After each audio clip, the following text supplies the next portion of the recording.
Hii ni Kusaga TV na hii ni taarifa kutoka mkoani Mbeya.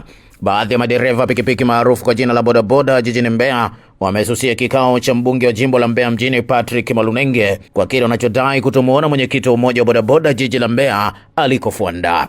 Hayo yamejiri baada ya mbunge huyo kuingia kwenye ukumbi kwa ajili ya kuanza kikao hicho.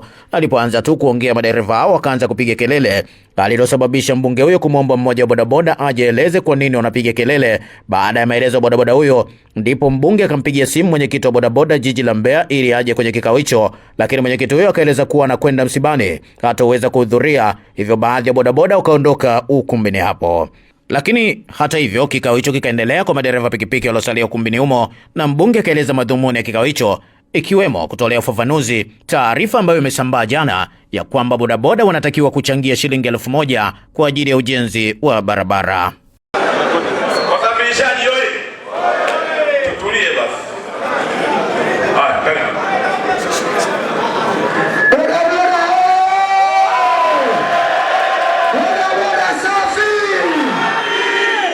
Asante kwa kunipa nafasi hii. Kwa majina naitwa Zakaria Dismas Ngole, natokea kituo cha bodaboda Idunda aka kwa jina maarufu Sina Adabu.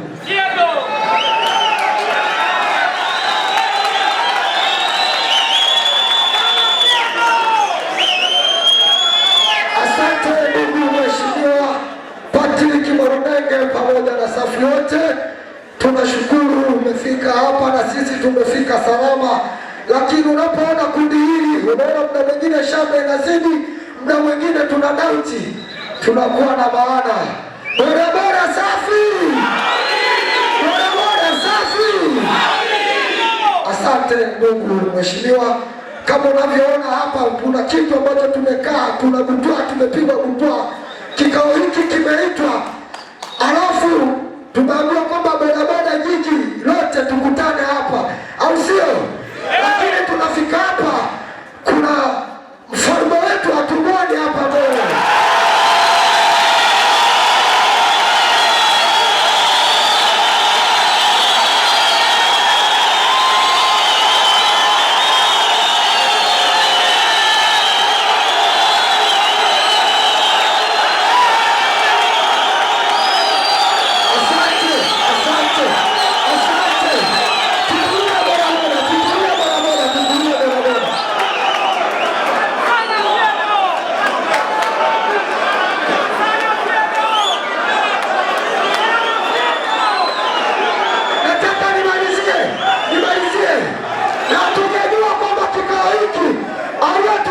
Mwenyekiti wa jiji au ni nani?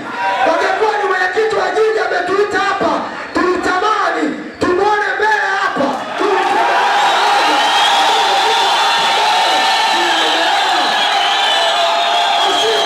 Hatuwezi. Wala tunakuja hapa, hatujajua kwamba kikao aliyoita ni nani.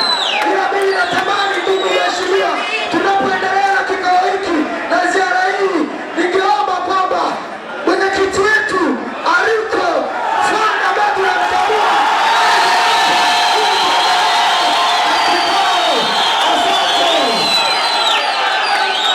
Munisikilize. Simesha sema mnalotaka? Munisikilize sasa. Aliyeita kikao ni mimi. Kwa nini nimeita? Nisikilize. Kwa nini nimeita? Nilisikia kwa bodaboda mna mvutano, mnataka kufanya uchaguzi ufanyike. Lakini leo itajulikana tarehe ya kufanya uchaguzi leo hapa mezani. Sawa? Lakini mmesema bodaboda oye. Mmesema mnaye mwenyekiti wenu. Mimi nilipowaita hapa, mimi sijabagua mtu, sijabagua chama mtu anatoka uongozi. Nimesema nawahitaji bodaboda wote wa jiji. Kwa hiyo sasa aliye organize hii kitu na kwamba mwenyekiti kaachwa, mimi hata mwenyekiti mwenyewe simfahamu, sijamuona mwenyekiti wa jiji ni yuko. Kwa kama yuko mbali, kama yupo, nisikilize, kama yupo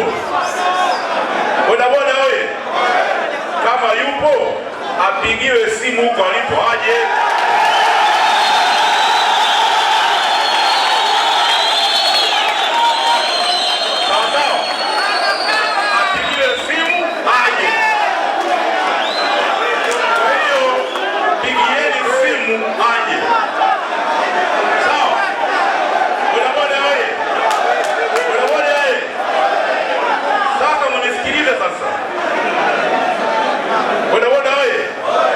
Nisikilizeni basi, mambo mazuri hayataki haraka.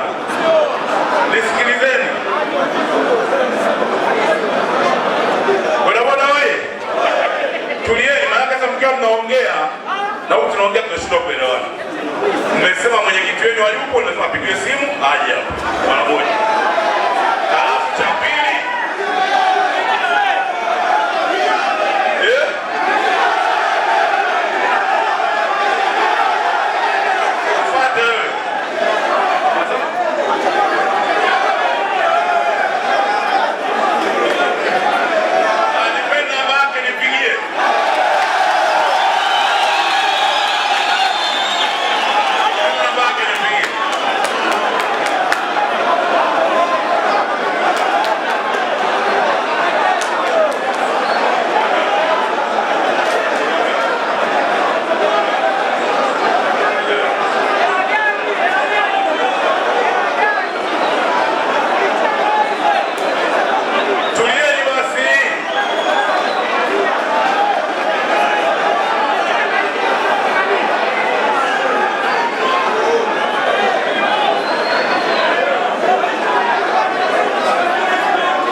kuongea mambo ya msingi kwa ajili ya maisha yetu, tulipo jambo la muhimu sana. Nimempigia kiongozi wenu hapa, mmesema mnamtaka kiongozi wenu. Nimempigia simu, anasema yuko Uyole, anaenda msibani, alikuwa hana habari ya hichi kikao.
Sawa.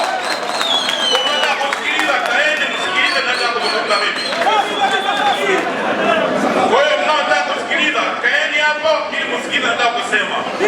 Wale ambao wataka kusikiliza waache. Waingieni kulia kusikilize. Boda boda wewe. Kaeni chini basi msikilize nataka kuzungumza mimi. Sawa? Wanaotaka kuondoka wanaosikiliza wasikilize. Sawa? Nasubiri mkae mkulie kumsikilize. Mnaotaka kusikiliza msikilize.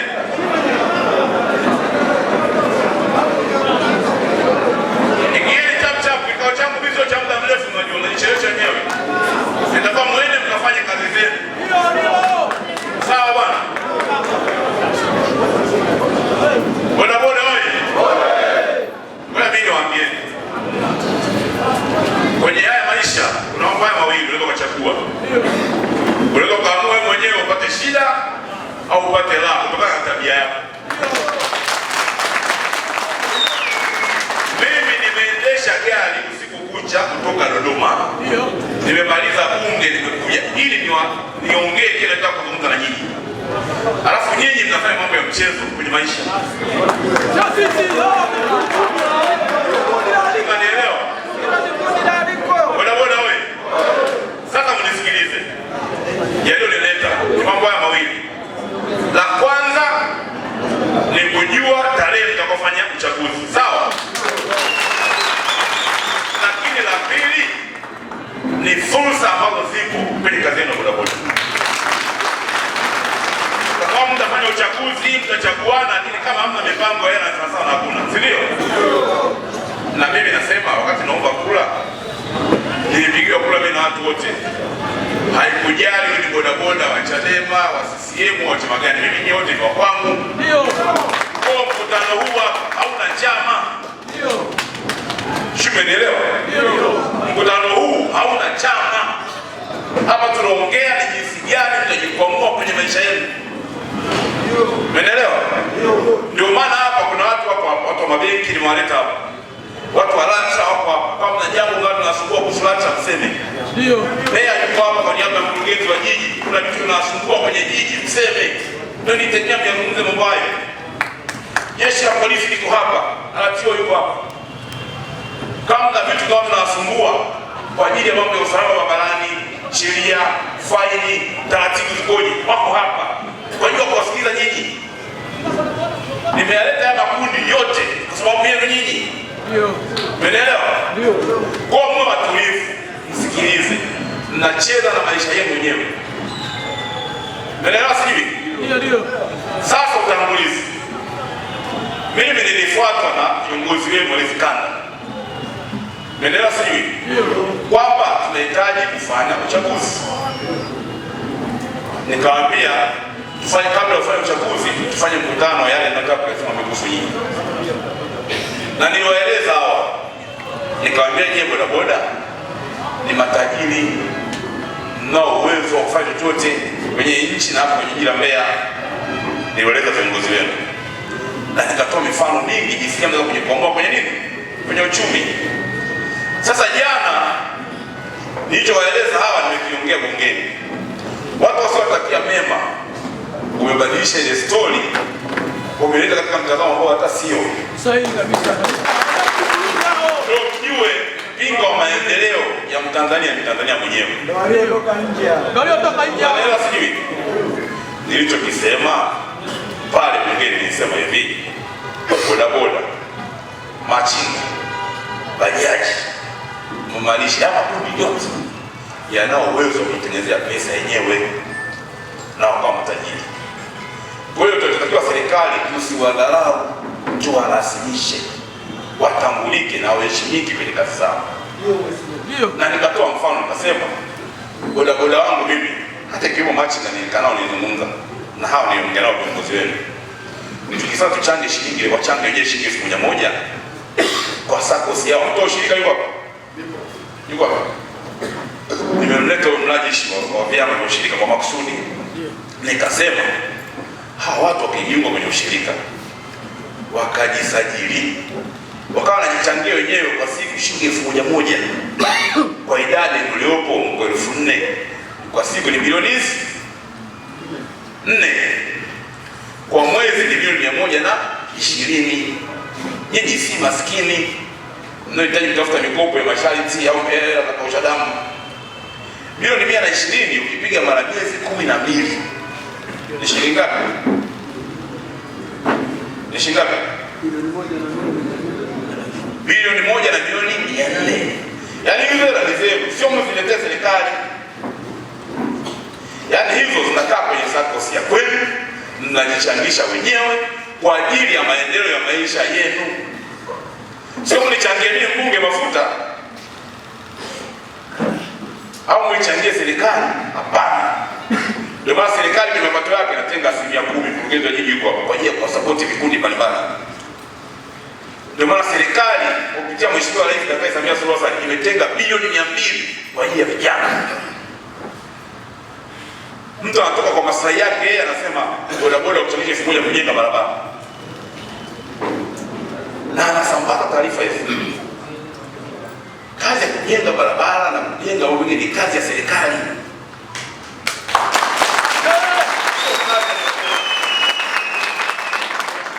Serikali inakusanya kodi kutokana na vile unavyoingiza. Ukinunua boda unalipata kodi, si ndio? Unalipa LATRA, unalipa zile fedha tunazia kwenye barabara. Nilichokisema mimi nikasema hawa bodaboda wanaweza kufungua kampuni ya kwao ya ujenzi, sababu wana pesa. Na nikaenda mbali zaidi, wanaweza kumwajiri hata Mchina. Yaani nyinyi na pesa zenu mnamwajiri Mchina, mtaalamu anawalenga. Nikasema mnaweza kununua mitambo ya kujenga barabara, mabeda, mabulldozer, mkawa na kampuni yenu. Ikitokea kazi za serikali na tangaza tenda za barabara, si mnajenga? Kwa hiyo tunakwambia ndio maana yangu niliyosema mimi kwamba hawa bodaboda wakijengea uwezo watakuwa na fedha zao wenyewe. Hawa machinga wakijengea uwezo wana fedha zao, sababu watakuwa na mtaji mkubwa. Baada ya kufikia tu kuendesha bodaboda, wanaweza kununua mitambo ya ujenzi na wakamwajiri hata Mchina, wakamlipa fedha, wakashindanishwa hata tenda za serikali, wanajenga barabara. Ndio tunatajirika. Yeye mnafikia wanatoka nje huko nchi nyingine huko, na wengine walikuwa ni machinga, wengine walikuwa ni watu wa kazi maalum, wamejengewa uwezo na serikali zao, ndio wanakuja kujengea barabara huko. Wengine hata Kiingereza hawajui. Lakini wanakuwa na wataalamu wawili tu waajiri ndani, ndio maengineer wanajenga barabara. Kwa na nyinyi mnaweza, sio lazima wewe mkandarasi au engineer. Engineer kwa kuajiri. Ndio nilikuwa na maana ya statement yangu jana, kwamba nyinyi ni matajiri, lakini msio matajiri wa kufikiria kama mtaendesha bodaboda mpaka mwisho. Mnaweza kujenga barabara, mnaweza kulima mashamba makubwa, mkafanya umwagiliaji, mnaweza kufanya shughuli mbalimbali za uwekezaji kupitia michango. Mnafanya nini? Mnachangia. Na serikali inaendelea kuunga mkono. Hilo ndio ilikuwa maana yangu. Lakini kuna mtu kwenye mtandao kama amebadilisha statement, anasema mbunge wa mjini amesema bodaboda wachangishe 1000 wajenge barabara. Washindwe kabisa. Si ni pepo kabisa. Mmewahi kunisikia mimi siku zote nimesema, toka nafanya kampeni zangu nilisema nataka mtajirike, nataka bodaboda mtajirike, nataka machinga mtajirike, nataka bajaji mtajirike, niwatafutie mitaji, lakini mwanze wenyewe kwa na defini ya kutoka pesa, basi nichangisha wenyewe. Ndio maana nimeleta bonus. Naona mabenki yako hapa, si adui simameni kwa hawa. Kama nyinyi mnatakiwa kuichangia serikali na wote serikali nini? Nimeleta mradi siku ya ajili ya wasajili. Awape procedure msajiliwe leo. Tuwachangie na nyinyi mnichangie pesa. Na siku ndio kampani nilisema mimi nitatafutia mtaji wa milioni 50. Sikusema hivyo? Sikusema. Mseme kwa sauti. Sikusema? Sasa kama najua nyinyi mnataka kujenge barabara mjenge serikali, kwa nini sema mnachangia milioni 50? Tunabaisha maneno. Kwa nini ndio mnachangia? Kwa hiyo mtaona anayeharibu Tanzania ni Tanzania mwenyewe. Yaani kueleza vitu vibaya kwa mtu mwingine, yeye anaona ndio sifa na anapata pesa. Nyinyi mnakaa huko mnakaa na taharuki. Lakini ametengeneza pesa kwa kupotosha umma. Na sio hivyo, taarifa ziko nyingi zinapotosha kwa staili hiyo. Lakini isituondoe kwenye reli. Vijana wangu wa bodaboda Mbeya, wasafirishaji, msitoke kwenye nini? Jambo ambalo Mungu anataka lifanyike litafanikiwa tu. Siku zote hila haijawahi kushinda kumbe za Mwenyezi Mungu. Kuna watu wanafurahi kuona matatizo yenu. Kuna watu wanatembelea shida zenu. Tunataka kuamue kwenye matatizo, watu wanachukia. Wanataka waendelee kusema bodaboda wanapata shida, wanataka kuongeza sema bajaji wanapata shida, wanataka kusema machinga wanapata shida. Hawana ajira. Mimi nishasema, mimi sifikiri nyinyi mkaajiri hivi. Wewe kama unaweza kutengeneza shilingi 10,000 au 20,000 kwa siku, unataka ajira nini? Unataka ajira nini? Cha msingi sisi ni kukuwezesha ukae vizuri, uheshimike, usibugudhiwe kwenye kazi zako, usisumbuliwe. Mpe mafunzo, mwe na leseni. Hapo atio yuko hapa.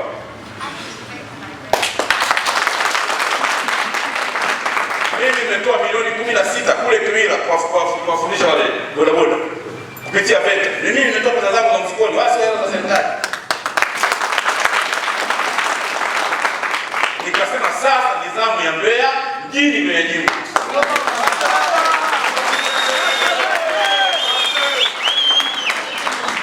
Sasa hivi pale Kiwira wale bodaboda na makundi mbalimbali,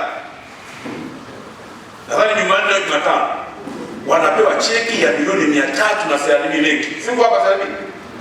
Kupitia programu ya Ebedi. Vijana wa bajaji, bodaboda na wale wanauza mboga mboga. Milioni 300 wanapewa, 340 cheki. Wanakopeshwa kwa masharti nafuu bila kuweka dhamana yoyote.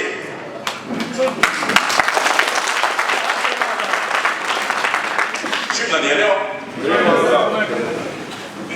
Badala kuchangamkia fursa nyinyi hapa Mbeya mnaanzisha vurugu.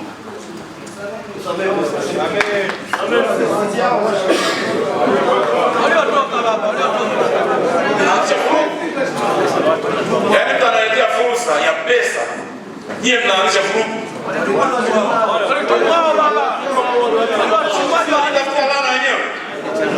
Sio laana hiyo.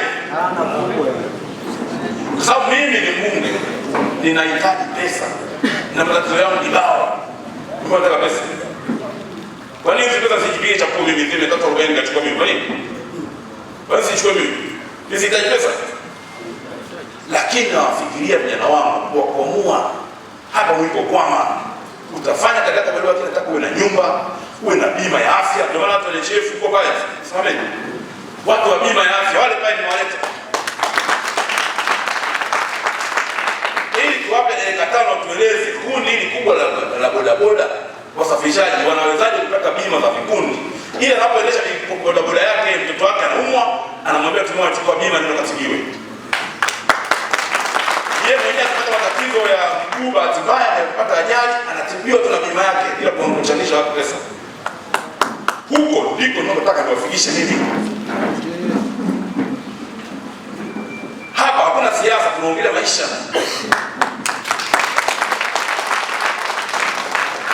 Wewe uwe chama gani, uwe dini gani, uwe kabila gani, unahitaji pesa? Ndio. Kuna kabila inakataa pesa? Hapana. Kuna chama kinakataa pesa? Hapana. Utasimama huko na msimamo mimi sio, lakini zikija hela mzee chapa hivi. Uchawi wa mzungu ni pesa. Hapa yani tunguli hivi lamli hivi havina nafasi hapa. Hapa tunaongelea formula ya maisha. Kwamba mkichangisha shilingi 1,000 kupitia shirikisho lenu la bodaboda unaweza kupata milioni 4 hata milioni 2 kwa siku. Kwa mwezi ni pesa nyingi. Na mimi nikasema mjifunze sana kwa nidhamu. Nidhamu ya pesa, kusema ukweli. Huko ndio tutawavusha. Leo mnaongea hapa, lakini kesho kishukutwa mkiwa na tabia ya kutokusema ukweli, kutokuaminiana, yakaja kama bilioni mtavurugana wenyewe. Naongea huko. Mtavurugana pia. mnatakiwa kuwa na discipline ya uadilifu, kuwa waaminifu, kusema ukweli, mpendane kama wana Mbeya, kama Tanzania. Ndio tutafika tunataka kwenda. Lakini muaminiane. Hapa narudia tena, siasa haina nafasi. Mimi sijauliza mtu hapa anatoka chama gani. Nimeuliza? Hapana. Hamsema kweli nimeuliza mtu anatoka chama gani? Hapana. Pesa haina chama.